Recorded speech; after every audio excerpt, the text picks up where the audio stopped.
পিলারের নাম্বার দাও, 841 পিলার। এই দেখুন চা বাগান দেখা যাচ্ছে। চিনি না অচেনা মানুষ জোর করে দেখুন এই যে চা খাওয়াচ্ছে। প্রচুর এই ঠ্যাঙ্গের হাড় ক্ষয়ে গেছে, কোমরের হাড় ক্ষয়ে গেছে, তারপরে টিবিনি নষ্ট হয়ে গেছে। বুড়িমারির মেঠো পথ, সীমান্তের বাতাস, অন্যরকম এক অনুভূতি। বন্ধুরা, দেশের শেষ প্রান্ত বুড়িমারির মোগলিবাড়ি গ্রাম থেকে আপনাদেরকে আমি শুভেচ্ছা জানাচ্ছি, তৌসিফ আহমেদ। আশা করি আমার সাথেই আপনারা থাকবেন। বাংলাদেশের লাল সবুজ পতাকা বাতাসে দোল খাচ্ছে, ঠিক তার বিপরীতে ভারতের পতাকা উড়ছে। সীমান্তের একপাশে দাঁড়িয়ে বিজিবি, আর ওপাশে বিএসএফ টহল দিচ্ছে সতর্ক চোখে। বুড়িমারি স্থলবন্দর, যেখানে প্রতিদিন হাজারো মানুষের আনাগোনা, কেউ বাণিজ্যর কাজে, কেউ বা নিছক কৌতূহলবশত। ওপারে ভারতের চ্যাংড়াবান্ধা, যেন হাত বাড়ালেই ছোঁয়া যায়। কিন্তু এই সীমান্ত রেখাই দুই দেশকে আলাদা করে রেখেছে। শীতের কুয়াশায় কিংবা বর্ষার গুড়ি গুড়ি বৃষ্টিতে এই বন্দর ব্যস্ত থাকে তার চিরচেনা কর্মকাণ্ডে। এক পা বাড়ালেই অন্য দেশ, কিন্তু কাঁটাতারের বেড়া আর কঠোর নিয়মের দেয়াল সে সুযোগ দেয় না। বন্ধুরা, এই মুহূর্তে আমি রয়েছি বুড়িমারি মুগলিবাড়ি গ্রামে, একদম জিরো পয়েন্টের পাশেই। আর এক পাশে বাংলাদেশ আর সব পাশেই ভারত। তার কাটার বেড়া আছে, খোলামেলা বর্ডার আছে এখানে। তো চলুন গ্রামটা ঘুরি, এখানকার মানুষজনের জীবন সংগ্রাম দেখব। বন্ধুরা, এই যে ভুট্টা ক্ষেতের মাঝখান দিয়ে চলে যাচ্ছি, সামনে ভারতের চা বাগান আছে।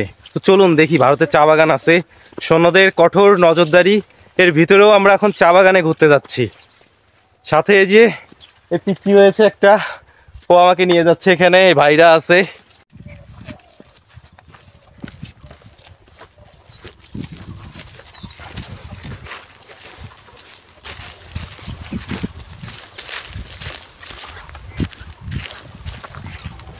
কবরস্থান, এটা কবরস্থান না?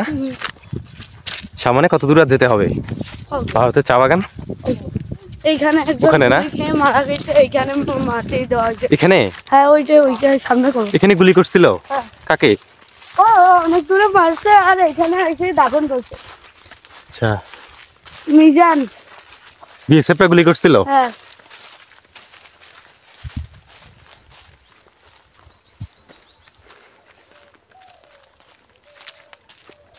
এখানে বিএসএফ আসে না? ওই যে চা বাগান না? সামনে চা বাগান। আমরা যে চা বাগান দেখলাম ওই পাশে, ওইটাও তো। ওইটাও আপনি বলবেন এইটা ঘুরলেন, ওইখানে তো আমরা গেছিলাম, ওটা আরেকটা চা বাগান। ওইটাই তো একই। ওটাই একই। ওই পাশে যাওয়া যায়, এই পাশে আসা যায়। যে ভারতের চা বাগানে যে কাজ করছে মানে দূরে দেখা যাচ্ছে।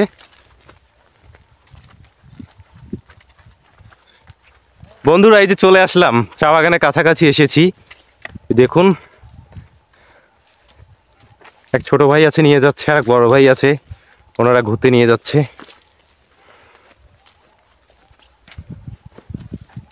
আর কত দূর এখানে? এই যে না,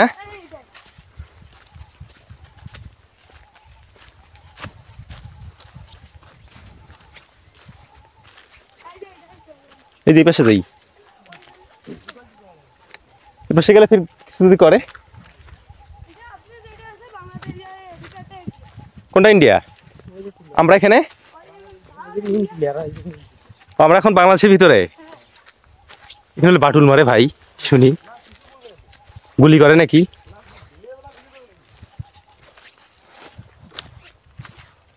বাহ, চা বাগানের ভিতর চলে আসলাম না ভাই?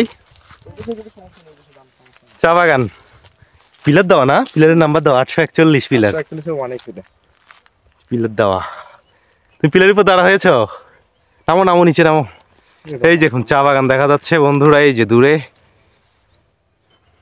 যত দূর চোখ যায় সবুজের গালিচা বিছানো। ওই যে দূরে চা পাতা তুলছে একজন, ওই যে দেখা যাচ্ছে, জুম করে দেখাই, ওই যে দেখা যাচ্ছে একজন চা পাতা তুলছে। উনি ভারতের সম্ভবত। উনি ভারতের ভাই? হ্যাঁ। চা পাতা তুলছে না? ঘাস কাটছে না? বাহ, শুধু সবুজের গালিচা আর গালিচা, যে পাশেই তাকাই সবুজের গালিচা বিছানো। এখানে বিএসএফ আসে সবসময়? থাকে। কিছু বলে না? ওই যে দূরে লোক দেখা যাচ্ছে একটা, ভারতের লোক? পানি দিবে না?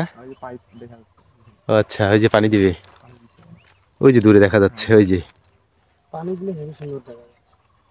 চা বাগানে পানি দিবে। চা পাতা কখন তোলে, কোন সময়? চা পাতা তো ওই যে যখন হয় খুশিতে তখন হয় তখন। ওই যে দূরে ভারতের রাস্তাটা দেখা যাচ্ছে, কারকাটার বেড়া, ওই যে রাস্তা। ওই গাছে উঠলে না হুম একবারে স্পষ্ট মানে ওটা পুরোটাই ভিডিও করতে পারবে। বাহ,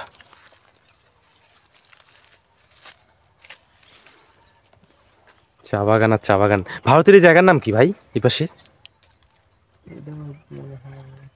হিমালয় ক্যাম্প ওইখানে, এটা হলো গুয়া বাগান। বন্ধুরা এই যে এই দেখুন ভারতের চা পাতা, চা পাতা দেখা যাচ্ছে। এটা পুরোটাই চা বাগান, এই পুরোটাই চা বাগান। এই যে চা পাতা। বুড়িমারির মগলিবাড়ি গ্রাম যেন প্রকৃতির এক অপূর্ব সৃষ্টি, যা সীমান্ত রেখার এক অনন্য চিত্র আঁকে। তিন পাশেই ভারত আর এক পাশে বাংলাদেশ। এমন বিষম্যকর ভৌগোলিক অবস্থান বাংলাদেশের আর কোনো সীমান্তবর্তী গ্রামে নেই।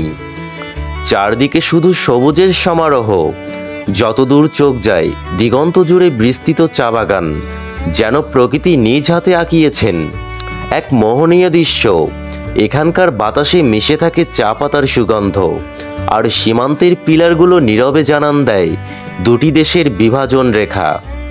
সীমান্তের কোল ঘেঁষে অবস্থিত এই গ্রামের মানুষের জীবনযাত্রাও অন্যরকম। তাদের প্রতিদিনের রুটিন জুড়ে থাকে সীমান্তের কড়াকড়ি, চা বাগানের কর্মব্যস্ততা আর দুই দেশের ছোঁয়া। গোধূলির আলোয় যখন সবুজ চা পাতার ওপর সূর্যের শেষ রশ্মি পড়ে, তখন মগলিবাড়ি যেন আরো রহস্যময় হয়ে ওঠে। বন্ধুরা এই যে এই চাচাকে আমি চিনি না, কিন্তু গ্রামেই বাসা, এই বুড়িমারিতে এই মুগলিবাড়ি গ্রামেই বাসা। চিনি না, অচেনা মানুষ, জোর করে দেখুন এই যে চা খাওয়াচ্ছে। আমার যা আমরা এই যে ইট পাথরের শহরে দেখতে পারি না, কিন্তু ইট পাথরের শহরে এই যে মানুষজন কেউ বসতে বলে না, একটা চাও খেতে বলে না, আর সে জায়গায় এই চাচা হচ্ছে আজকে রাতে থাকতেও বলছে, খেতেও বলছে। এটাও বললো যে আপনারা কি 100 গ্রাম চাউলের ভাত খান নাকি, এটাও তো খেতে পারবেন না। দেখুন মানুষ কতটা আন্তরিক। আর এখানে দেখুন এই যে এটা সঙ্গে বসে আছি, এ পাশে দেখাও এই যে টং, এই যে এখানে দেখাও এই যে টং, বাঁশের টং, বেশ সুন্দর টং, বসে আছি। বাহ, গ্রামের বাসা বেশ সুন্দর। এখানে ফলের ফুল দেখা যাচ্ছে। বাহ, আপনাদের গ্রামটা কিন্তু বেশ সুন্দর চাচা, বেশ ভালো লাগলো আপনাদের গ্রামটা। কতগুলো গ্রাম আছে না আপনাদের মানে গ্রামে- ধুলা ধুলা বালি একেবারে মানে অন্ধকার। ধুলাবালি আমাদের থাকলেও আপনাদের পরিবেশ গ্রামে- পরিবেশটা ভালো। পরিবেশটা ভালো, ধুলাবালি নেই, ধুলাবালি নেই। বাহ, আপনাদের এখানে মসজিদে নামাজ পড়লাম, হচ্ছে না মসজিদটাও মাশাআল্লাহ বেশ সুন্দর। দোতলার কাজ, দোতলা হইলে তারপরে এদিকে এখন চাচি আসসালামু আলাইকুম, কেমন আছেন? অসুস্থ আছি। কি অসুখ আপনার? অসুখ এই ঠ্যাঙ্গের হাড় ক্ষয়ে গেছে, কোমরের হাড় ক্ষয়ে গেছে, তারপরে টিবিনি নষ্ট হয়ে গেছে। কি নষ্ট হয়েছে? এই যে বগলের উপরে কি কয় ওইটা টিবিনি নাকি, কিডনিও নষ্ট হয়েছে আপনার? কিডনিও নষ্ট হয়েছে। তারপরে কিডনি চাপ দেয় দিলা, সেলা বুক খানের ব্যথা উঠে যায়, খাইতে পারি না। আপনার যেলা যেলা খাই সেলা ওই যে নিঃশ্বাস ঘন ঘন ঘন ঘন নিঃশ্বাস হয়েছে, খাওয়া যায় না, খাওয়ার পারি না।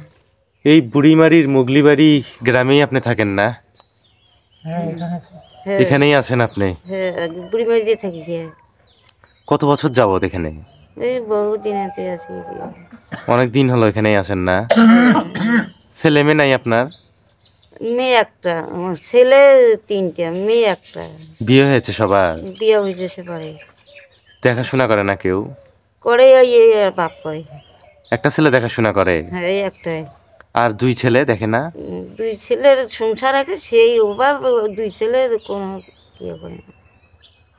ইস, আপনার ওই যে ছেলে দেখাশোনা করে আপনাকে ভাত খাওয়ায়, এখন উনি চিকিৎসা করেন আপনার? করে, জেলার পয়সা করি হয় সেটা করে, জেলা নাইতে নাই। ছেলের খুব অভাব, ছেলের কামাই নাই, পোট বন্ধ, মানে চিকিৎসা দিতে পারে না। মানে ওই যে এখানে ওই যে পোর্ট, মানে যেখান থেকে যে মাল লোড আনলোড হয় আপনার হ্যাঁ বুড়িমারি 0 পয়েন্টের ওখানে, ওখানে কাজ করতো আপনার ছেলে? হ্যাঁ, বুড়িমারির কোর্টের কাজ করে, ওই গাড়ি গাড়ি আনলোড করে, লোড করে। ও এগুলো কাজ করে? হ্যাঁ, ওগুলো কাজ করে। এখন কাজ করে না? এখন বন্ধ হয়ে আছে, কেন, গাড়ি আসে না? গাড়ি বন্ধ হলো, এই জন্য ইনকামও নাই, নাই। যেন আপনারও চিকিৎসা করাতে পারছে না। হ্যাঁ, পাচ্ছি না। হ্যাঁ, ইস, আপনারা এই সীমান্তবর্তী গ্রামের মানুষরা কত সংগ্রাম করেন, কত কষ্ট করে বেঁচে থাকেন। না পৈত্য খোবার পারি না, পয়সার অভাবে পৈত্য খোবার পারি না, চিকিৎসা দিবার পারি না।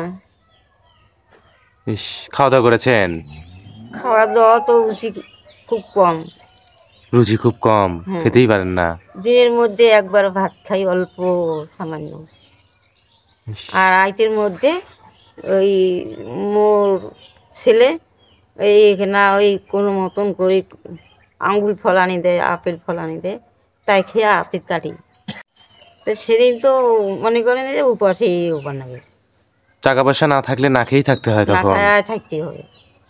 আপনারা এত কষ্ট করেন, মানুষ তো কত খাবার নষ্ট করে খাবার পেয়েও, কিন্তু আপনারা খেতেই পারেন না, কত কষ্ট করে আছেন। বন্ধুরা, এই যে আমার পাশে দেখতে পাচ্ছেন এই চাচি, এনার বাসা হচ্ছে বুড়িমারি মুগলিবাড়ি গ্রামেই, সীমান্তবর্তী গ্রামেই চাচির বাসা। তো চাচির 3 ছেলে 1 মেয়ে, তো ওনার 2 ছেলে দেখাশোনা করে না, তাদের সংসারে অভাব। আর 1 ছেলে আছে, উনিও দেখাশোনা করে, কিন্তু ছেলের ইনকাম বন্ধ হয়ে গিয়েছে। এখানে আপনার বুড়িমারিতে যে ভারত থেকে গাড়িগুলো আসতো, ট্রাকগুলো মাল লোড আনলোড করতো, যেমন পাথর, খাবার দাবার, পেঁয়াজ, অনেক কিছু, এগুলো লোড আনলোড করতো, ট্রাক থেকে মাল নামাতো, এসব করে দিব্যি চলতো। কিন্তু তার ইনকামও বন্ধ হয়ে গিয়েছে, ভারত থেকেও আর ট্রাক আসে না। আর এই চাচি অসুস্থ, এনার কিডনির সমস্যা, বুকের সমস্যা, তারপরে পায়ের হাড় ক্ষয় গিয়েছে, চিকিৎসাও করাতে পারছে না ছেলে। তো এই চাচিকে যদি আপনারা যদি একটু সাহায্য করতে চান, আমরা যদি একটু মানবিক হই, এই চাচিকে যদি সাহায্য করতে চান, তাহলে আপনাদেরকে বুড়িমারিতে আসতে হবে, সরাসরি লালমনিরহাট জেলায় আসতে হবে। লালমনিরহাট থেকে বুড়িমারিতে আসতে হবে আপনার। বুড়িমারি 0 পয়েন্ট থেকে মুগলিবাড়ি আসবেন, মুগলিবাড়িতে আসলেই এই চাচিকে দেখতে পারবেন। আশা করি চাচিকে সবাই একটু সাহায্য করবেন, সাহায্যের হাত বাড়িয়ে দিবেন। আমরা যদি এরকম অসহায় মানুষদের পাশে থাকি, তারা একটু ভালোভাবে বেঁচে থাকতে পারে। আশা করি সবাই একটু সাহায্য করবেন এই চাচিকে। গত শুক্রবার গিয়েছিলাম বুড়িমারি 0 পয়েন্টের পাশে মোগলিবাড়ি গ্রামে, একটি গ্রাম যার 3 পাশে ভারত, এক পাশে বাংলাদেশ। জুম্মার নামাজের পর পরিচয় হলো এক ছোট্ট ছেলের সাথে, ক্লাস 5-এ পড়ে। নিষ্পাপ হাসিতে সে আমাকে পুরো গ্রাম ঘুরিয়ে দেখালো, ভারতের চা বাগান, সীমান্তের ওপার থেকে আসা যানবাহন। তার আন্তরিকতায় মুগ্ধ হয়ে গেলাম। সে আমন্ত্রণ জানালো তার বাড়িতে। ঢুকতেই দেখি উঠোনে শুয়ে আছেন তার বৃদ্ধা দাদি, দীর্ঘদিন ধরে অসুস্থ। জানতে পারলাম পরিবারের অবস্থা করুণ, 2 বড় ছেলে আলাদা হয়ে গেছে, আরেকজন দেখাশোনা করলেও এখন বেকার। আগে ভারত থেকে প্রতিদিন ট্রাকে শিল পাথর পেঁয়াজ আসতো। ছেলেটির বাবা লেবারের কাজ করতেন, দিনে 400 থেকে 500 টাকা রোজগার হতো। কিন্তু এখন ট্রাক আসে না, কাজ বন্ধ, খাবার জোটানোই কঠিন। মায়ের চিকিৎসা তো স্বপ্ন। বৃদ্ধা এসব বলতে বলতেই কেঁদে ফেললেন। ছেলেটির মা যত্ন করে আমাকে চা দিলেন, সাথে বিস্কুট চানাচুর। খাওয়ার জন্য বারবার বললেন, থাকতে অনুরোধ করলেন, অথচ তাদের নিজেদের সংসারই চলছে চরম কষ্টে। ছেলেটির বাবা বললেন, ঢাকা বা ফেনীতে কাজ করলে নিজের খাওয়া থাকাই শেষ হয়ে যাবে, মায়ের দেখাশোনা করবে কে? তাই কোথাও যাই না, মাঝে মাঝে না খেয়েই দিন কাটাই। তার অসহায় কণ্ঠ আমাকে নাড়িয়ে দিল। সীমান্তের এই জীবন বড় কঠিন, কত মানুষের গল্প হারিয়ে যায় সময়ের স্রোতে, কিন্তু এই গল্প যেন থেকে যায়, আমাদের বিবেককে নাড়া দেয়। কেউ শুনবে কি তাদের কান্না?